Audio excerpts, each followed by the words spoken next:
Good morning, everyone. Welcome to our panel session this morning. The title of the panel is HPC Energy Efficiency All About Hardware?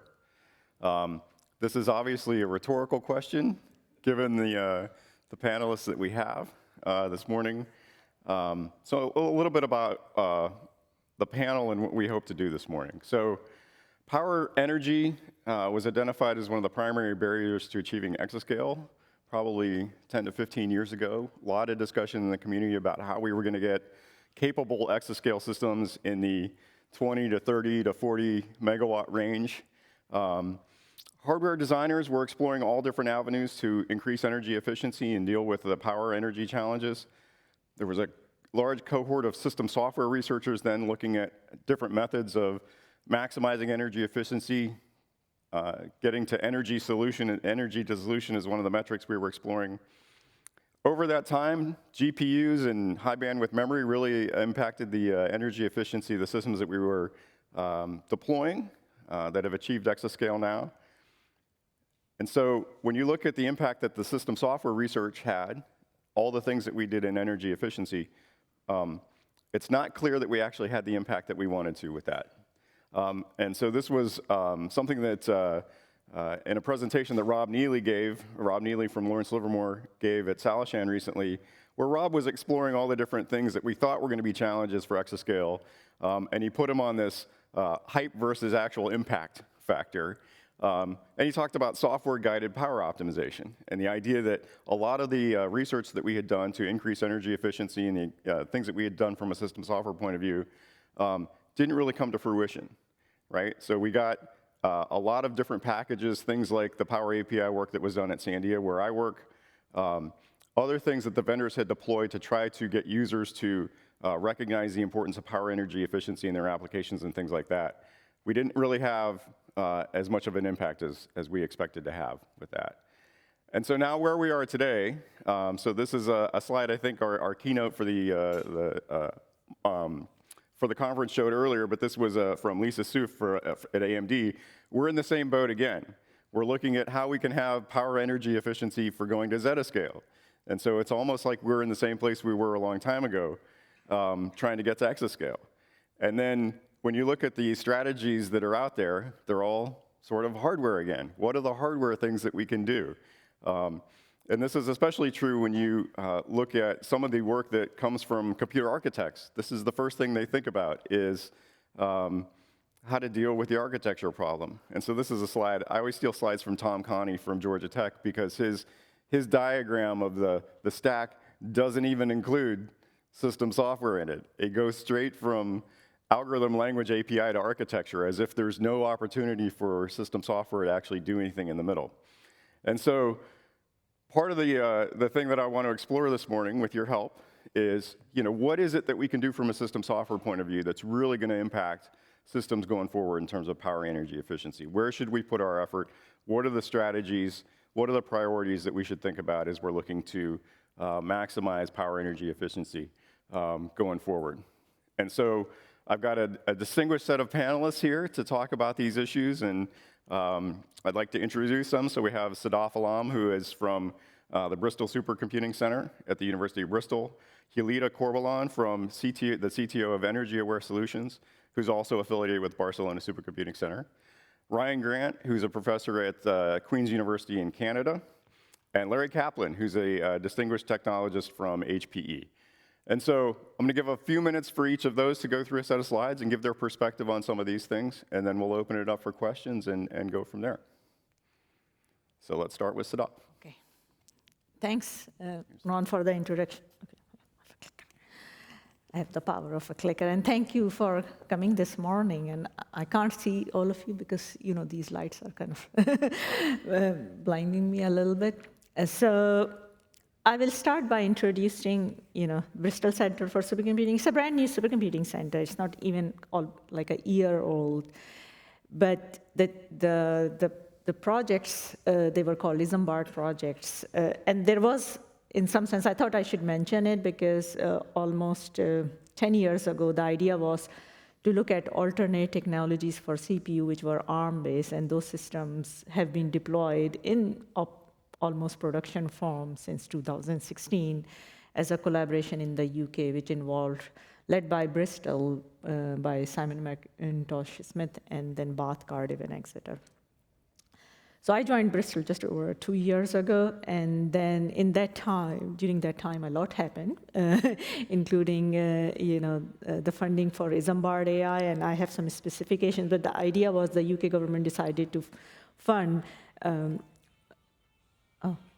it's not for me, okay, a supercomputing facility for academia research and strategic priorities. So we have this system which is based on Grace Hopper technologies and is coming online as we speak. But at the same time, Isambard 3, which was in fact existed before Isambard AI, is a Grace superchip system providing HPC compute capability to the UK community.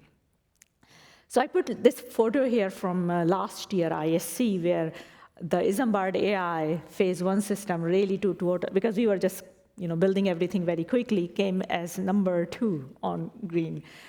So the point I wanted to mention, and the first one was also a Grace Hopper-based system, is hardware does matter. So I'm not going to sort of say that it doesn't. It does, and but it is just one way to look at it in my mind. So yeah, it is really important. So this is my only slide there because we want to have more discussion. So the important thing is, so this is a software stack. We call it Converge HPC Cloud Stack, and we wrote a paper about it, what it looks like how to build an AI-based supercomputer. And you can see these level of abstractions, they are all software-based, if you look at it. So here I do not even mention hardware. And my thesis or argument is, yeah, we talk about energy efficiency, but how we are, in one way, it's easy to talk about it in hardware because we have very clear constraints for them. Constraints or incentives and operational and otherwise. But when we talk about these layers of software, and Ron is more, the system or runtime software come on all these stages. So when Ron asked me, and to be honest, I didn't have too much time to think about it, and I said, these are the stakeholders on our system. So if I take a user's perspective, which is like really top level for AI, and AI tends to have a much deeper stack. HPC also does, but they sometimes are working much closer to the system hardware. How are we constraining this design space for this?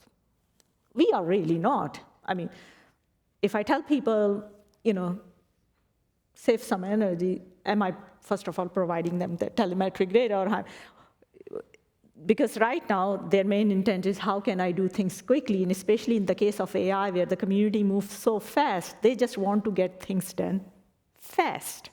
So the discussion I would really like to have, so we do have some tooling. We do, with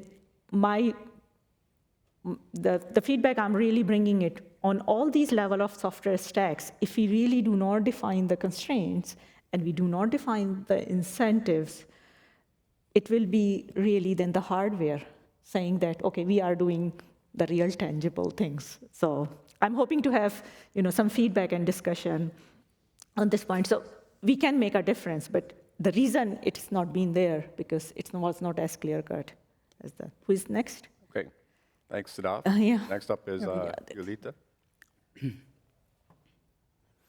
Hello, good morning. Thank you for joining at that time.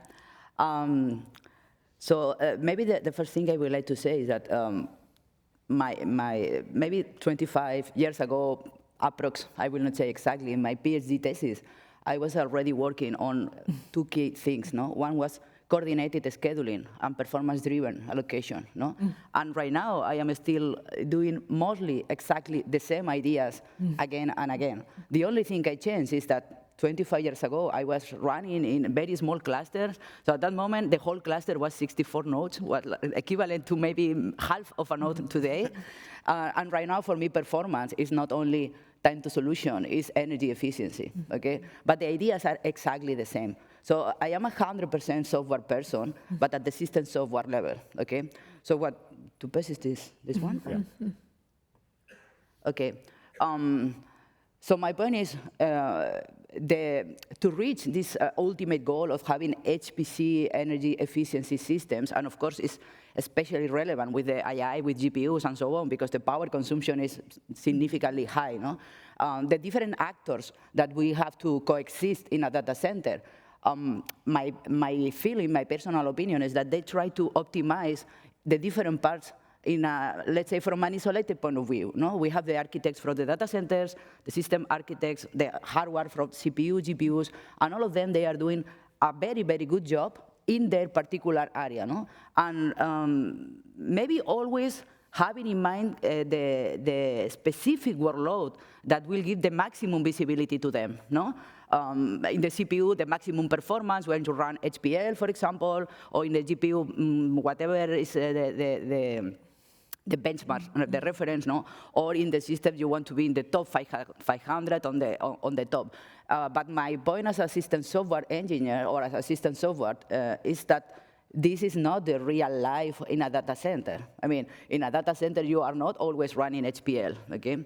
So, of course, the hardware can work with these targets, with these constraints to do the best job possible when you are running some set of reference applications. But in the operational life of a data center, there are a lot of different moments. I mean, you have, of course, it's not the goal, but you have some periods of idleness. You have applications which are very bad optimized.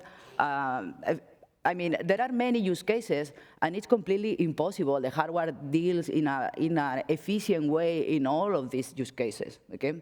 So in the software stack that you put before, Ron, in my opinion, the system software is the element that is the vertical element that is getting information between the different layers, no? And coordinating, and that was the word that I was using at that time, coordinating in some way all of them. So when you are in one of these dynamic cases where you cannot get the maximum performance because the system is not designed to get the maximum performance when you are, well, or idle or running whatever application.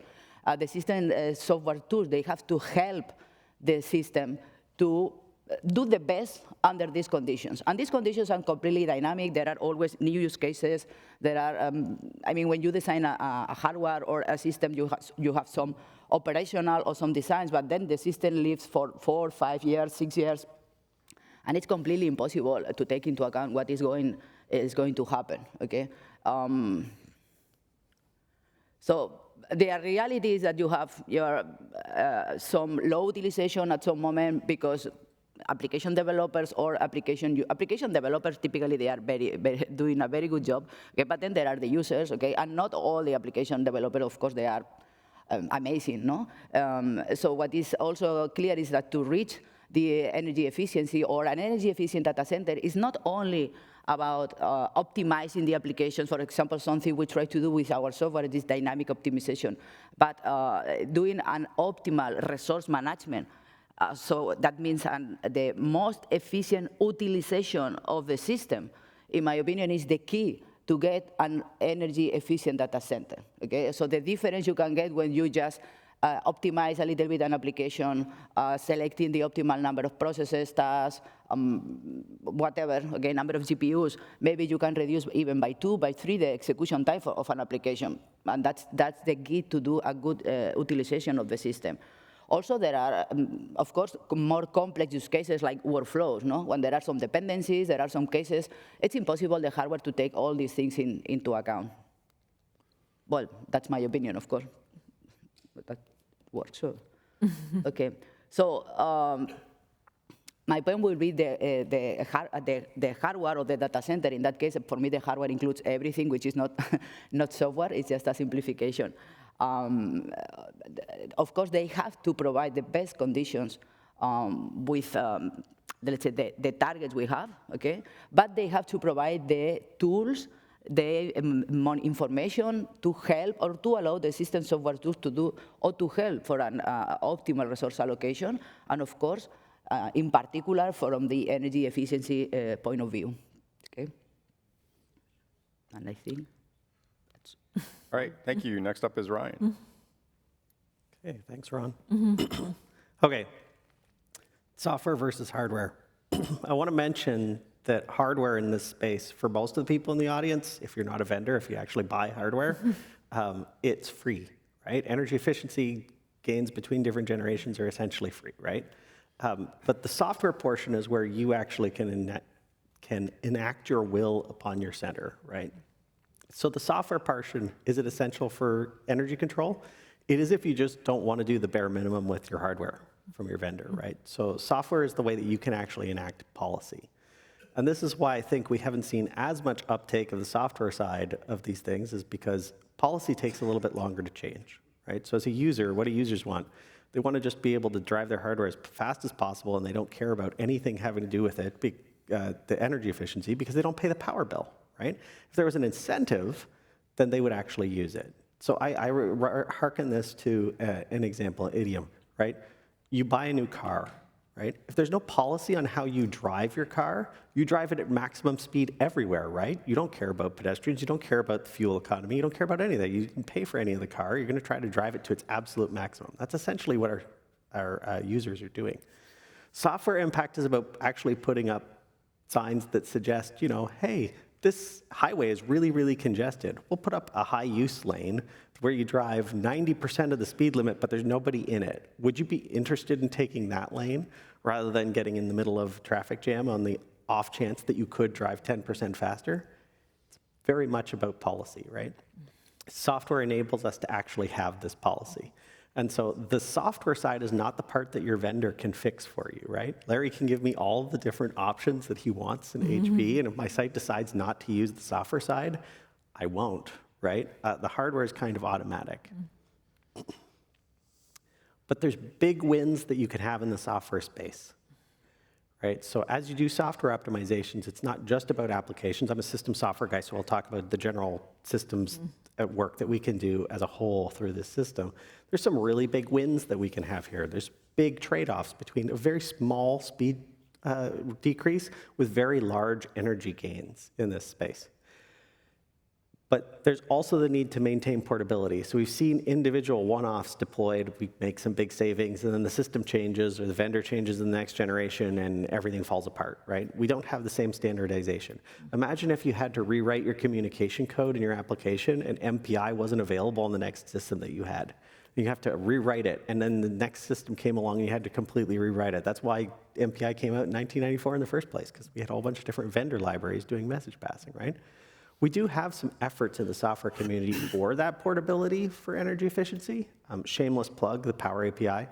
We still work on this with the Energy Efficient High Performance Working Group. I still write a lot of Power API. So you can go and use that. And if you want some real-world examples of that, Fugaku has some excellent papers on how they've used Power API for their solutions in that space. We work together really, really well with everybody. So we also work with Redfish. That's a practical hardware level control that has some, it's more JSON-like solution. And of course, the actual implementation of all this stuff, because you actually need implementations, not just specifications. And that's the Power Stack as well. And that's a big effort that's also going on here in Europe, too. So just wanted to point out that software is the key on how we unlock everything that we want to do with regards to actually driving users towards energy efficiency in this space. It's the hardware that, as it slows down in terms of its energy efficiency, or what I think will be a big influencer here, thermal loads. So you can think about this as we get denser and denser and denser, eventually you create too much of a thermal load. You need to do something about that thermal load. You're spending some extra portion of budget that you're enacting on the rest of the system. And a shared resource, we'll have to meter that out in some way. Hardware is not going to do that for us, right? Because you're not going to tie your GPU into your liquid pump system for the active control anytime soon. So software is going to have to be in the middle here. And so this is just a good way for us to exploit the software resources that we already have in the ecosystem and actually use them.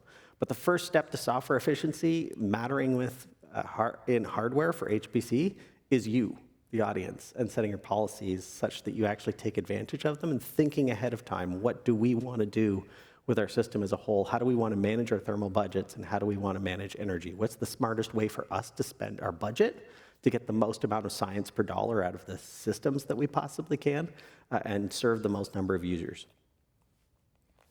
So with that, All right. thank you. Thanks, Ryan. Go on to Larry. Thank you. Thanks, Ron, and thanks for the comments from everyone else. So I'll try. I don't know if we can generate any controversy here, but if you have applications and you're running on your system, and it's really just one application, it's got relatively constant power draw, that's all you run at your site, you don't really do anything else, there's not a lot of variability, well, yeah, maybe hardware is enough.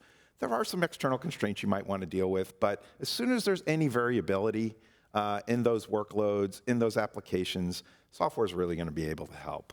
And it is dependent really on your specific technologies, on your applications, but I'm going to focus on two main constraints. These are really just the two basic constraints of power and energy that we're talking about here, and there are differences in when you're trying to deal with those constraints. There are other considerations that you might want to look at, secondary things like cooling capacity, the desire for heat reuse, maybe you have some power provider issues that are going to affect your power levels, but I just want to focus directly on the basics of energy and power.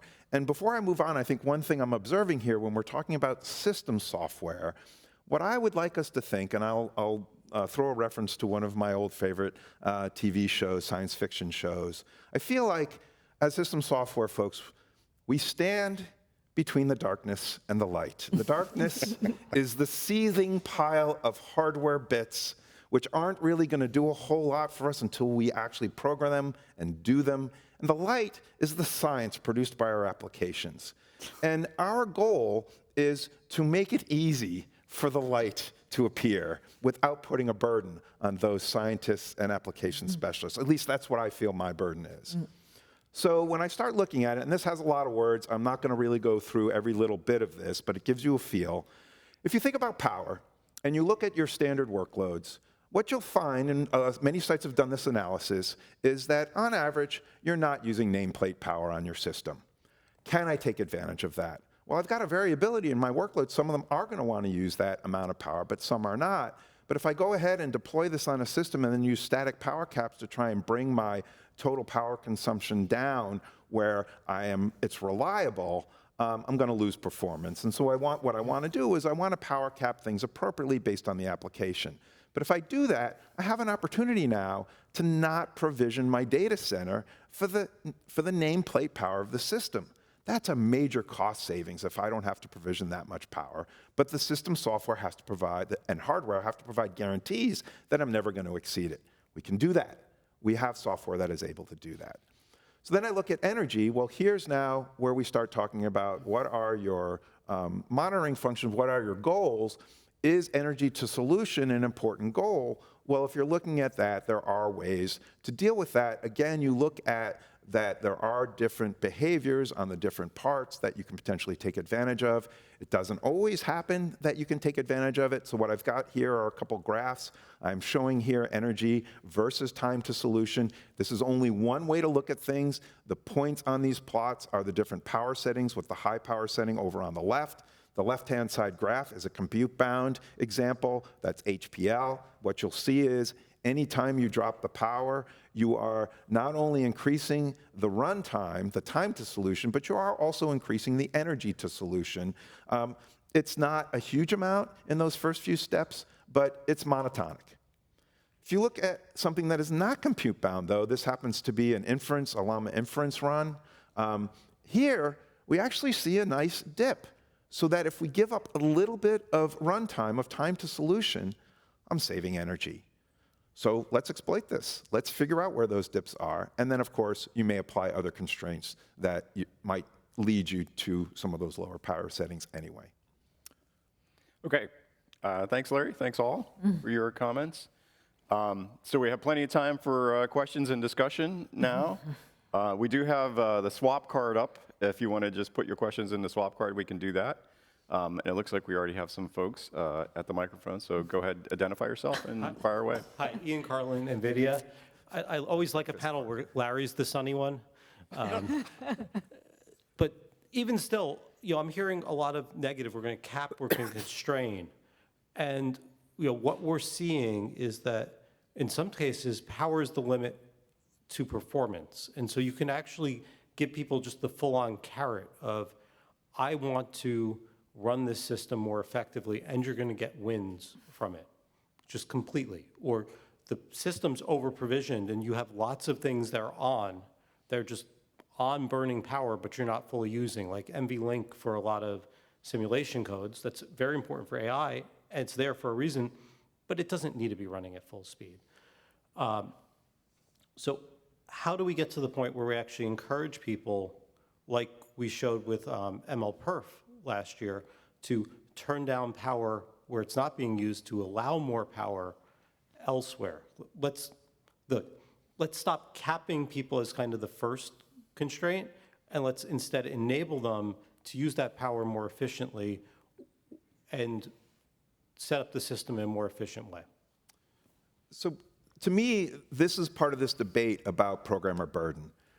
I would prefer to allow the system software to figure this out. And I think we can get 80%, 90% of the way by just monitoring what's happening when I adjust those power levels to the performance of the application. Now, there's more that could be done manually by the programmer, and the question is, how much effort do you want to put on that on the programmer?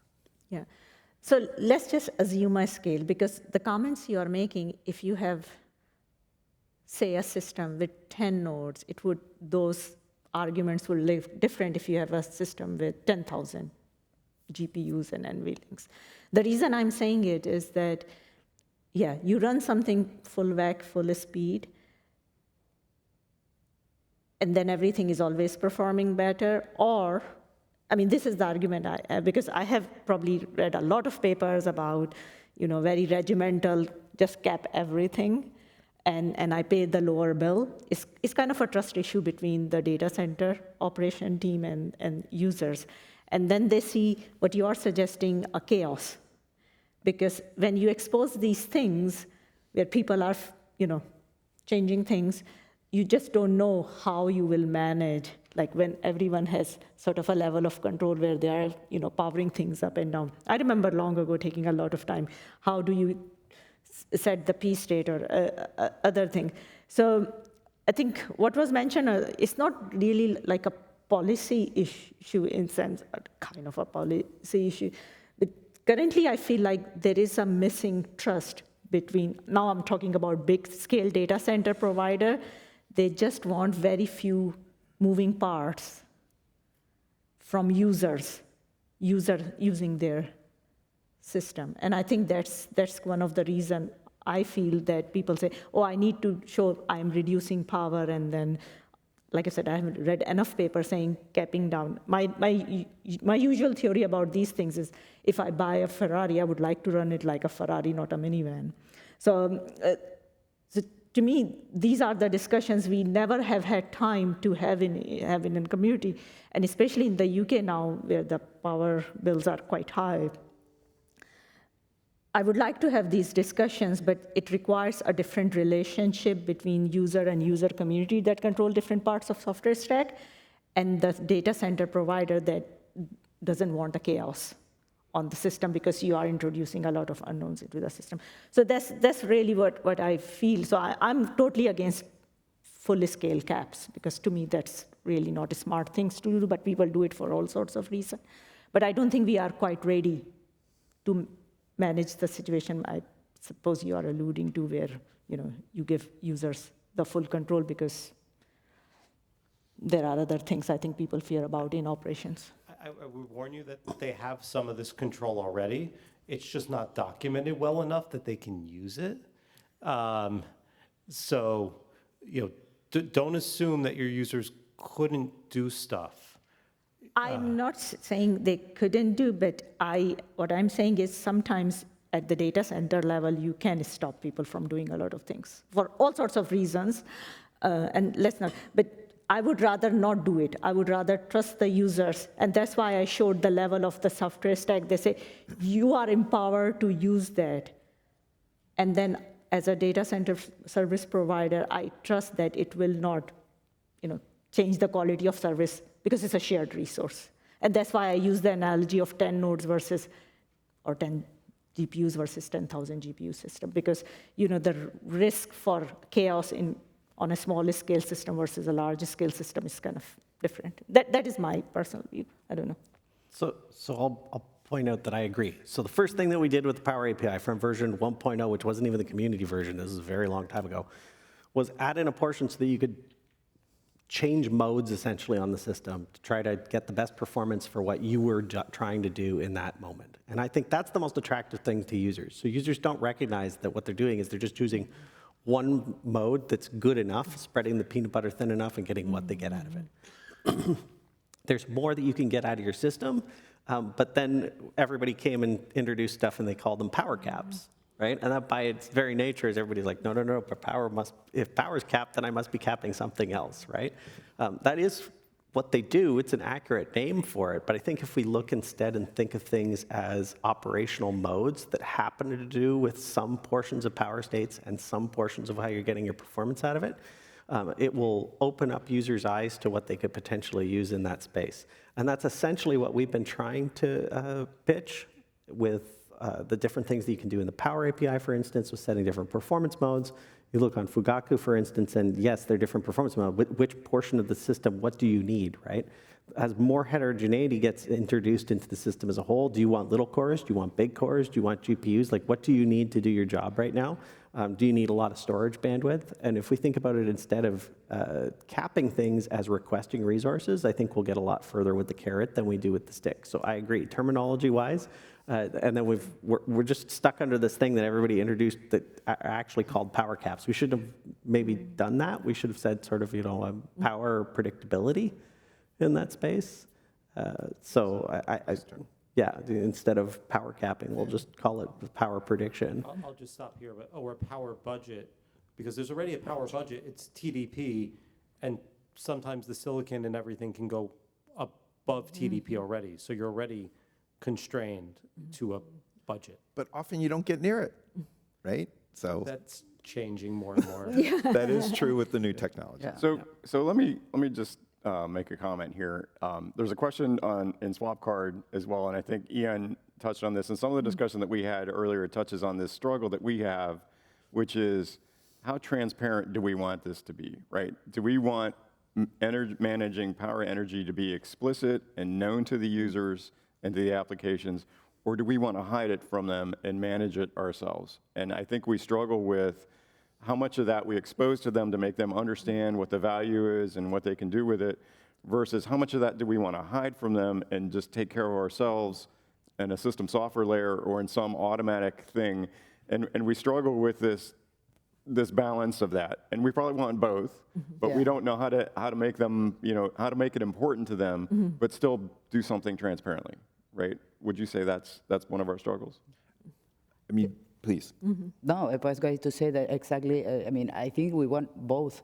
There are a bunch of users that they know nothing about the hardware. They know nothing about energy. They would know because they are from they are not computer science, so pretending that they do and they understand and they enter into this game, I think it's not realistic. Maybe after some years, but not at the beginning. So for this set of users, it has to be automatic because there is no other ways.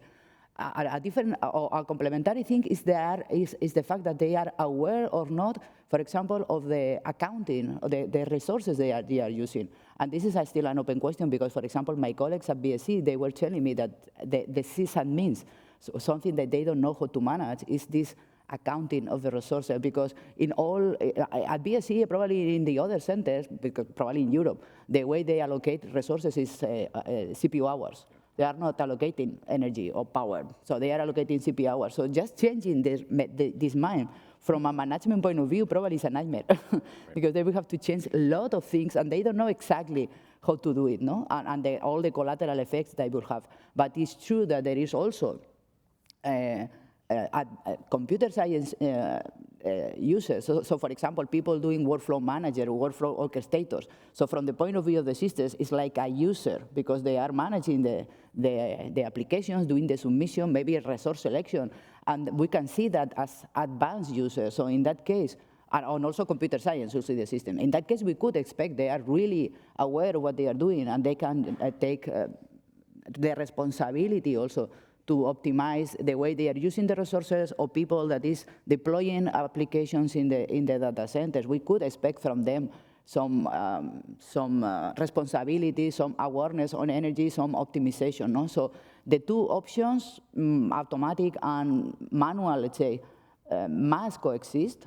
And also, as I said, no, how to integrate that with the regular or the default operational management of a data center, which I think is still a big question mark, still Yeah, open. I mean, there's a suggestion online of using something in terms of units of energy rather than node hours.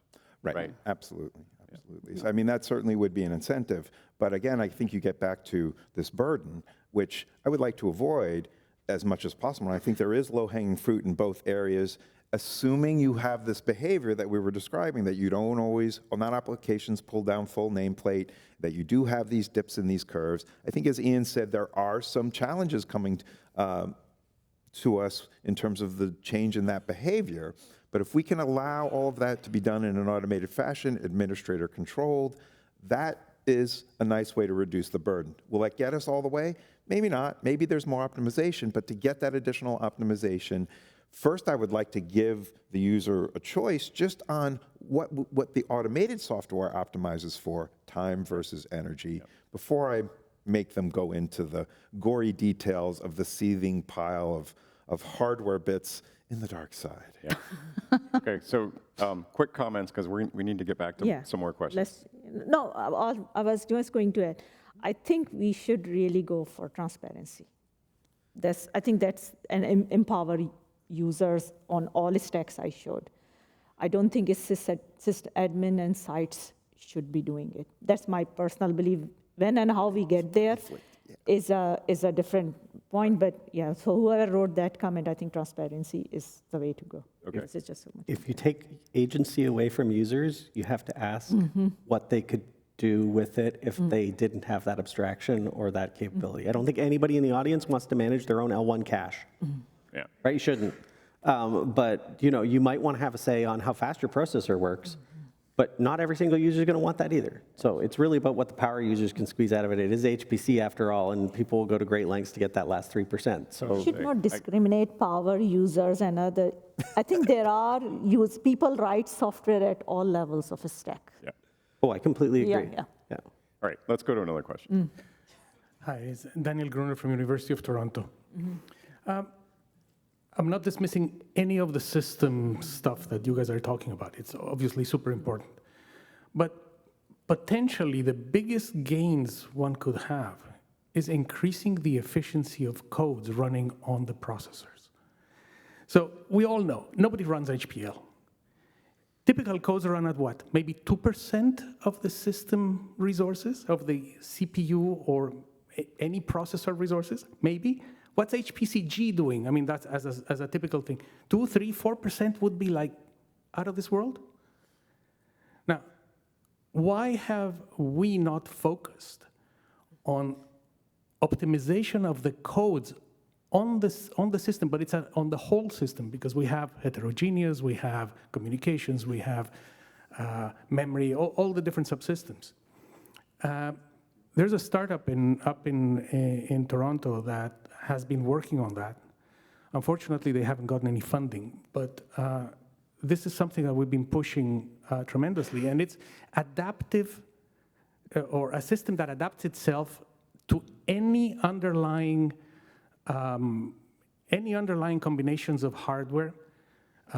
You don't have to retool. All you have to do is put it on the system, and it automatically adjusts itself and learns, and using AI to learn, to try different algorithms, to redefine algorithms, to get to a solution. Ultimately, as a scientist, what would you like to do? You don't want to be programming these things. Nobody wants to program GPUs. Nobody wants to program communications. I mean, it's a fact of life. Most people don't. Most users on our systems just use codes that are there. They're provided. We provide the libraries. We compile GROMACs and NAMDs and you name it. But how much efficiency could you get? An order of magnitude? 2 orders of magnitude? That would be big. So with the same system, you could be running 10 times as much, as much compute. With the same amount of energy used, you could be running an order of magnitude more. So there. I can make just 2 quick comments. No, I mean, thanks for the feedback. That is very sensible. But there are 2 things I will quickly add and then pass to my colleagues. So we are, this is 2025, sometime, I mess up years. And when we look at the AI type of applications, I agree with you that the efficiency, at least the compute efficiency of HPC applications, other than Lindbergh, but there are a huge class of applications. And I think one of the earlier question from Ian from NVIDIA, they already achieve a very high fraction of non-HPL performance on GPUs and other devices. So we can't say no application achieves that. But I take your point on other memory and other bound application. In terms of this adaptability, I think we are, again, I will mention we are in 2025. I think we need to seriously look at node-level virtualization in our environment to use the node-level resources very efficiently, and the cost of virtualizing a node is going down. We started looking at it because, now both CPU and GPUs are really, really beefy. I was just looking at the specs of my CPU system, and I was like, 400 watt. I was just like, I built early GPU system in 2000, and we were like bulking over 200 watt GPU parts not that long ago. So I think our community needs to do this thing, but that you can achieve that at the application level optimization, but there is a lot of optimization or adaptability you can do on HPC system if we try to be a little bit less snobbish about virtualization in our community on large scale systems. I'll stop here. But in a sense, that's going back to hardware. What you're saying, virtualization, it's reusing the hardware in a different way, but not optimizing the codes. Hardware doesn't virtualize itself.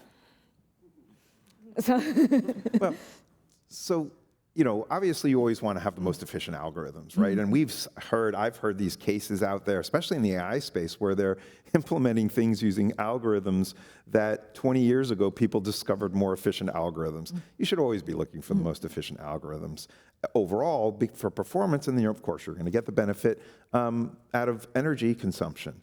I guess I have a hard time seeing right now, and again, this goes back to this debate of how much burden do you put on the programmer versus allowing the system to automatically handle this. I still feel there's a struggle for how much the power users can do it, how many people can really do it. That's where I still get stuck. Okay, so what I wanted to say is, you are correct. If you have the more optimal applications, the 3, 4, 5, 7 in a cluster, or for example, some of my colleagues detected that few users are doing mostly let's say even 60% of the consumption of a data center. So if you also contact with these users and you optimize your applications, you will significantly improve the efficiency of your data center, because your applications or these users and these applications will get the maximum benefit of the hardware. No? The point is that this automatic detection of software management anyways is still needed. And let me just put an example. Our software is installed in a data center where they were having one version of GROMAC installed, okay? And of course it was very well optimized. So they changed the software, they changed some hardware in one partition, and then we automatically detected that the GROMAC was not working well anymore with the optimal performance, because they needed to reconfigure, they needed to recompile, but not reconfigure, mostly recompile with new libraries and so on. So this process of having the best version or the best optimized version of the application, in some way is a never-ending work. You always need to adapt. So reaching the goal or having the final goal of having the best version of your application so the users can use it, that's probably the best case. But the system software tools, what they will allow you is they will help and they will allow you to reach that point. Doing or detecting that you are not running on the optimal configuration or what is exactly the problem, that's I would say that's difficult. You need a lot of expertise to tune and to detect what's the problem, and then maybe just recompile or change the configuration or something. So even if you have some very well-optimized applications that, of course, while the hardware is still the same and everything is constant and static, that will work, and then the data center probably, or the cluster will run in the optimal configuration.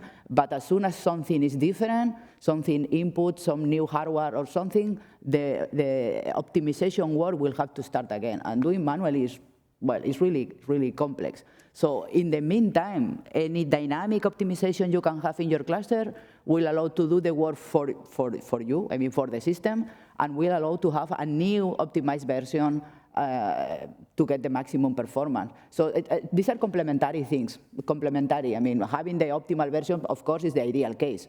But then any software tool that can help to maintain this along the time, I think it's really needed, and that's not hard. I mean, anyway will help.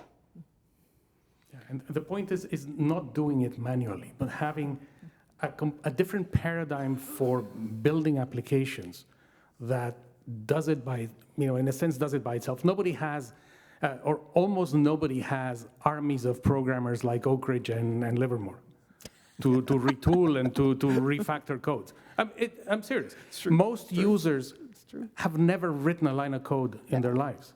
They're just users of existing codes. But if those codes can be retooled once to be put in a different format, in a different framework that is able to adapt itself, with time and with changing hardware, with changing specs. Anyway. It's a lovely goal. That you run into lots of validation issues along the way. Agreed. It's a selfless plug for my friend who's doing this, but it's the biggest problem that I see.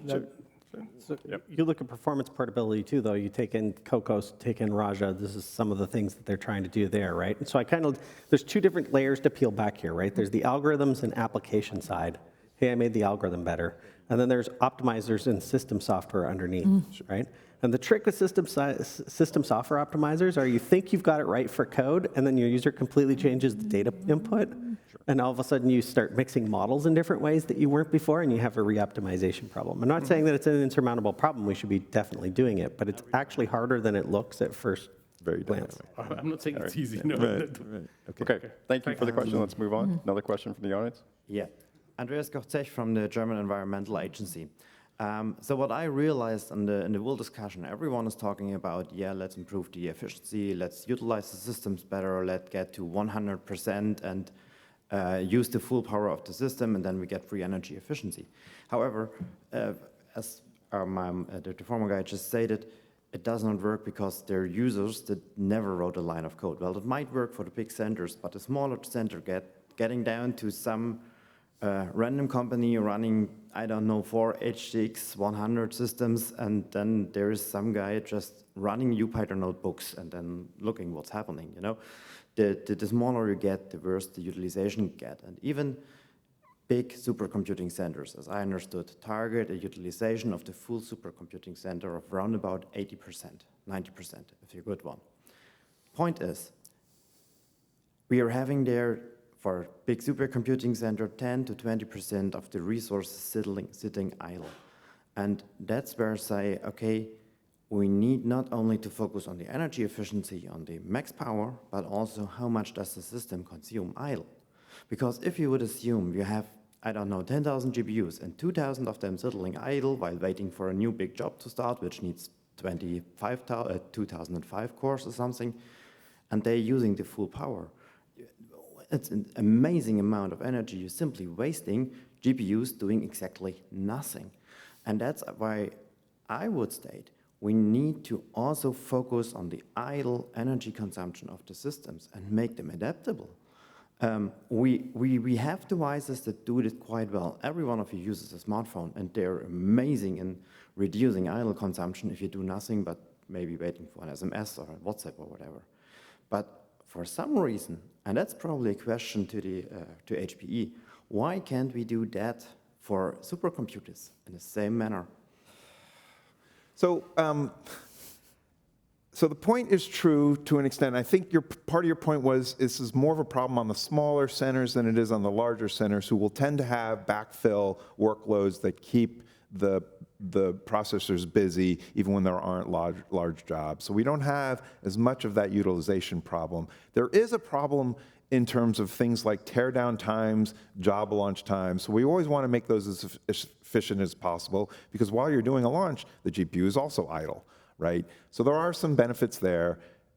The power savings by the hardware guys while idle, I think, has been really good. That maybe there's some more there that's a hardware optimization, but on the software side, one of the challenges we find is this comparison between how deep a power saving state you can get to as compared to how long it takes to get out of it.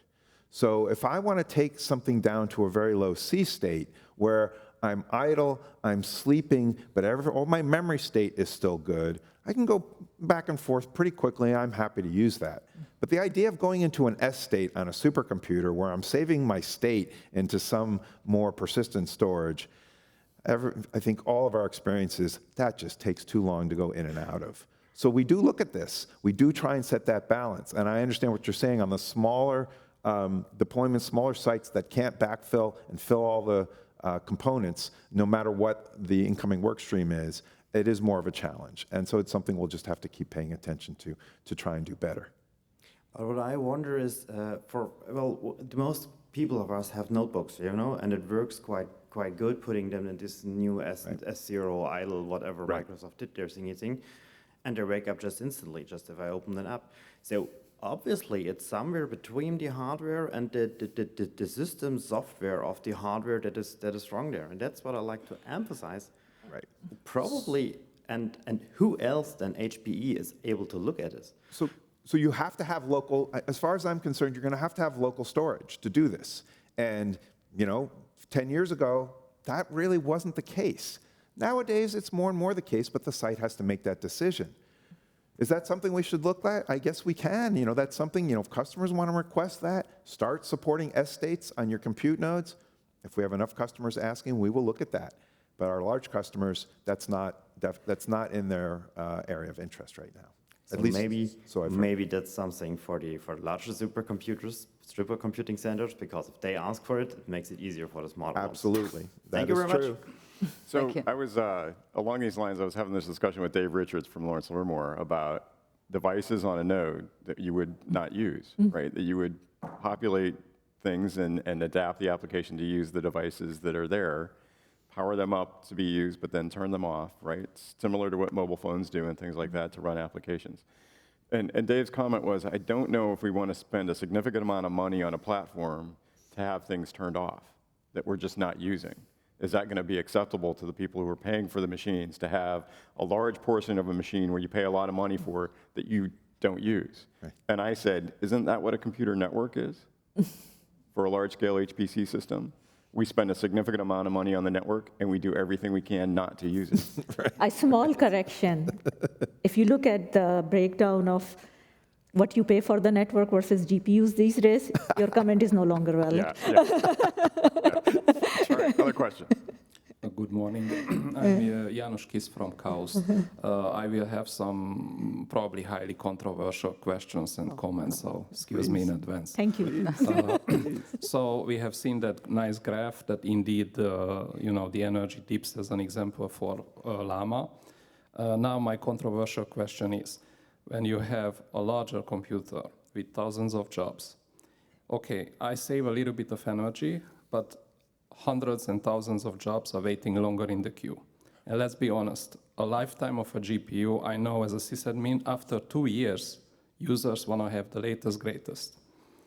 So you paid a lot of money for a GPU, and now you are practically not, you are waiting a little bit, you save a bit of energy, and you probably, that's not the correct word, that you waste the lifetime of a GPU, but you don't use it.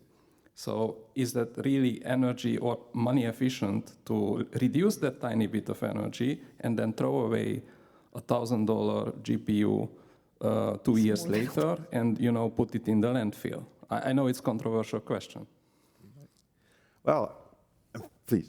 Sure. So OpEx versus CapEx, classic problem, right? I spent all this money on CapEx, and so why am I trying to save any money on OpEx? I think this comes back to Ian's comment earlier, which was you can actually, if you're managing your energy and doing stuff with it, actually get more throughput through your system. And that's really what you're looking for, right? You're looking to get the most amount of science per dollar off of your capital expenditure. And I think we equate this out into operational expenditure too and say, well, if I don't have my system cranked to 11 at all times, I'm wasting it. And the question becomes, is power the right metric to be able to judge that? And I don't think that's the answer anymore. You can't look at it and say, I'm only using 90% of my power budget, therefore I'm 10% not using my system, right? I may actually be getting more performance and better performance out of my system at 90% than I am turned all the way up to 100%. So I'd look at it as science throughput per GPU is probably the better metric to look at there. And sometimes constraining power usage and energy usage in that space lets you get more science per dollar per GPU. So if we're looking at the right metric in that space, I think it makes sense. But yeah, you're right. If you just look at that OpEx to CapEx thing, it looks like it's not necessarily a good exchange. But that's assuming that power directly relates to performance, which Larry showed in his curves. It does not.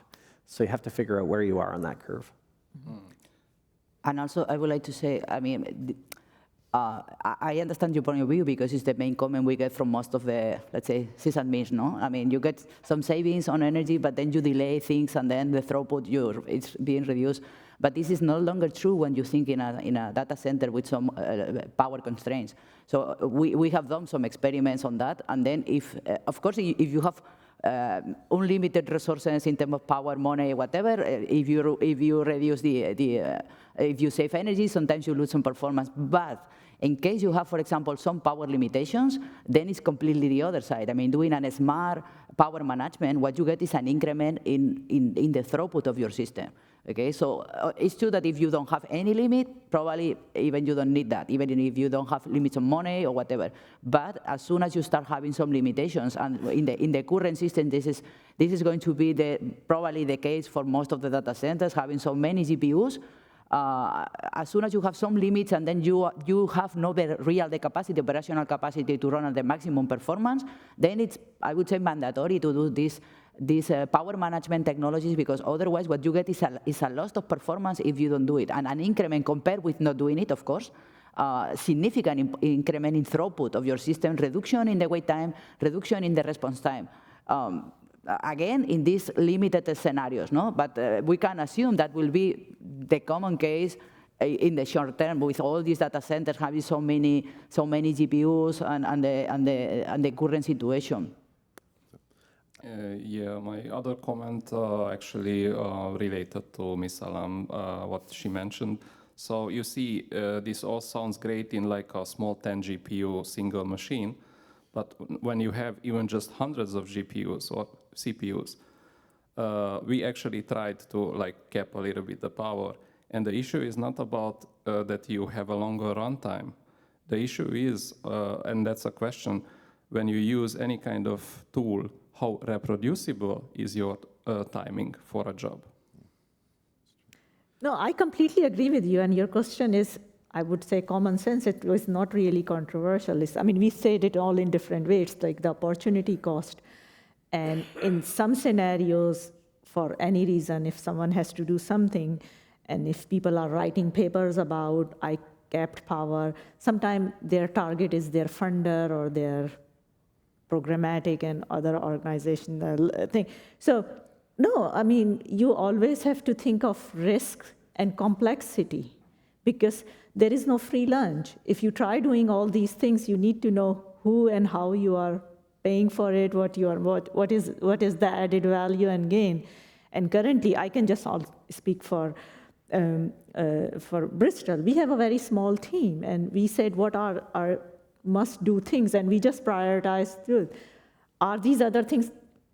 So power capping or these things, they don't come in an equation. And we have meetings with like Larry, and whenever Larry starts telling me about his tools, I say, I'm not interested about power management. Because it's not that, they are not doing good, important work, but for some centers, it's just really not the priority for all sorts of programmatic and other things. It's not right or wrong. It's just, I mean, as we said, it's what are your constraints and what are your priorities or programmatic or mission-oriented targets. So I think it's important to do this. So I just agree with you, and it's not controversial. I am controversial, so I agree with you. So that's no one way to look at it. Okay. Unfortunately, we're going to have to leave it there because we're running out of time. So I'd like to thank the panelists for this great discussion. Thank you. And thank you all for attending and for your questions. Thank you.